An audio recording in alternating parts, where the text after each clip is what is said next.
1980 नोव्हेंबरपर्यंत हे खूपच वाढत होतं. तेव्हा इंडियन एक्सप्रेसचा अरुण सिन्हा नावाचे एक पत्रकार होते. त्यांनी पहिल्यांदा याची दखल घेतली आणि त्याच्यावर डीप डाईव्ह रिसर्च करून लोकांना भेटणं, बोलणं ह्या गोष्टी सुरू केल्या. कारण आतापर्यंत 34 लोकांबरोबर हे घडलेलं होतं. जरी क्रिमिनल्स त्यांना म्हटलं असलं तरी आत्ता आपण त्यांना लोकच म्हणूया.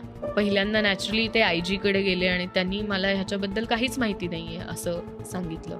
मग ते त्या जेलरकडे गेले, बच्चूलाल दास, ज्यांनी ह्याच्या विरुद्ध पहिल्यांदा आवाज उठवलेला. पण जसं त्याला कळलं की हा जेन्युइन माणूस आहे आणि सिनियर पत्रकार आहे, अरुण सिन्हाने केलेलं रिपोर्टिंग त्यांनी बघितलं, तेव्हा त्यांना वाटलं की इथे आपण बोलू शकतो आणि काहीतरी फायदा होईल. तेव्हा त्यांनी जो भीषण प्रकार घडतोय तो सांगायला सुरुवात केली आणि तो 34 हा जो आकडा होता तो त्यांच्याकडनं आलेला आकडा आहे. Eyes punctured twice to ensure blindness ही त्यांची पहिली आर्टिकल त्यांनी पब्लिश केलेलं होतं. त्यांनी पोलिसांना प्रश्न विचारायला सुरुवात केली, मिनिस्टर्सना प्रश्न विचारायला सुरुवात केली. तेव्हा त्यांना असं उत्तर मिळालं की सामान्य जनताच हे करतेय.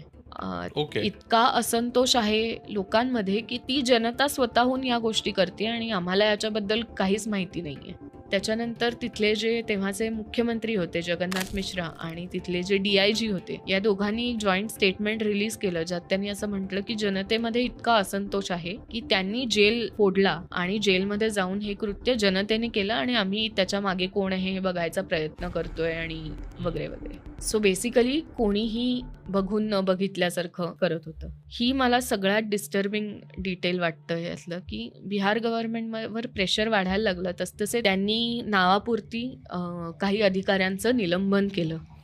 पण नक्की कुठच्या अधिकाऱ्यांनी हे केलंय हे कळण्याचा त्यांच्याकडे काहीच मार्ग नव्हता आणि त्यामुळे त्यांनी थट्टा एका प्रकारची करायचं ठरवलं आणि ते म्हणजे असं होतं की ज्या लोकांचे डोळे गेलेले होते त्यांना एका रेषेमध्ये उभं केलं आणि ज्या पोलिसांनी ते केलेलं होतं त्यांना त्यांच्या समोर उभं केलं आणि म्हणाले आता ओळखून दाखवा तुमच्या बरोबर कुठच्या पोलिसांनी हे कृत्य केले.